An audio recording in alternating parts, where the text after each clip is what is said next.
స్తోత్రమేసయ్య. ప్రియమైన దేవుని బిడ్డలారా, క్రీస్తు నామములో మీ అందరికీ సమాధానం కలుగునుగాక. ఆమేన్. ప్రతి దినము దేవుని వాగ్దానం అని ఆత్మీయ చక్కటి కార్యక్రమంలో మిమ్మల్ని ప్రేమపూర్వకంగా ఆహ్వానిస్తున్నాను. దేవుని బిడ్డలారా, ఎలా ఉన్నారు? బాగున్నారా? ఉదయాన్నే లేచారా? ప్రార్థన చేసుకున్నారా? కాసేపైనా దేవుని వాక్యాన్ని మీరు చదువుకున్నారా? ప్రభు మీతో మాట్లాడి మిమ్మల్ని బలపరిచారా?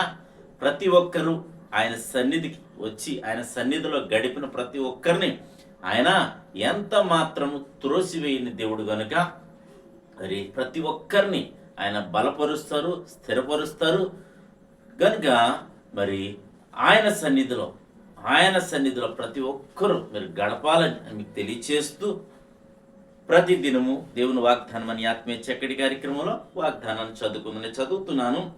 కీర్తనల గ్రంథం 32 అధ్యాయము 7వ వచనం. నా దాగు చోటు నీవే, శ్రమల్లో నుండి నీవు నన్ను రక్షించెదవు, విమోచన జ్ఞానాలతో నీవు నన్ను ఆవరించెదవు. దేవునికి స్తోత్రం. చక్కటి వాగ్దానం ద్వారా ప్రభు మనతో మాట్లాడుతున్నాడు. ఏమంటున్నాడంటే, నా దాగు చోటు నీవే. దినం మరి రకరకాలైన శ్రమలు, ఇరుకులు, ఇబ్బందులు, పరిస్థితులు, తారుమారైపోతున్న స్థితులు, ఏ శోధన ఎటువైపు నుంచి వస్తుందో కూడా మనం తెలుసుకోలేని పరిస్థితిలో ఉన్నాం. ఒకవేళ శోధన ఎదురైనప్పుడు, ఆపదలు వచ్చినప్పుడు, ఒకవేళ నా దాగుచోటు నీవే ప్రభు అని ఒకవేళ ప్రభు సన్నిధికి, ప్రభు దాగుకు నువ్వు వెళ్ళగలిగితే ఆయన నీ శ్రమలన్నిటి నుంచి విడిపిస్తానని వాగ్దానం చేస్తున్నాడు. ఇంకేమంటే విమోచిస్తానంటాడు. విమోచన గానాలతో నిన్ను ఏమంటాడంటే, విమోచన గానాలతో నీవు నన్ను ఆవరిస్తానంటున్నాడు. తన కృప, తన సన్నిధి ఆవరిస్తానంటాడు. కిందకి వెళ్తే భక్తిహీనులకు మరి ఇక్కడ కింద ఏమన్నాడంటే, భక్తిహీనులకు వేదనలు కలిగితే కానీ యెహోవా యందు నమ్మిక ఉంచే వారికి కృప ఆవరిస్తుందట. దేవునికి స్తోత్రం. ఇక్కడ ఏమంటాడంటే, మన చుట్టూ ఆయన కృప ఆవరిస్తుంది కనుక ప్రియమైన దేవుని బిడ్డలారా, ప్రతి ఒక్కరూ కూడా ఆయన కృప కోసం ఎదురు చూడండి.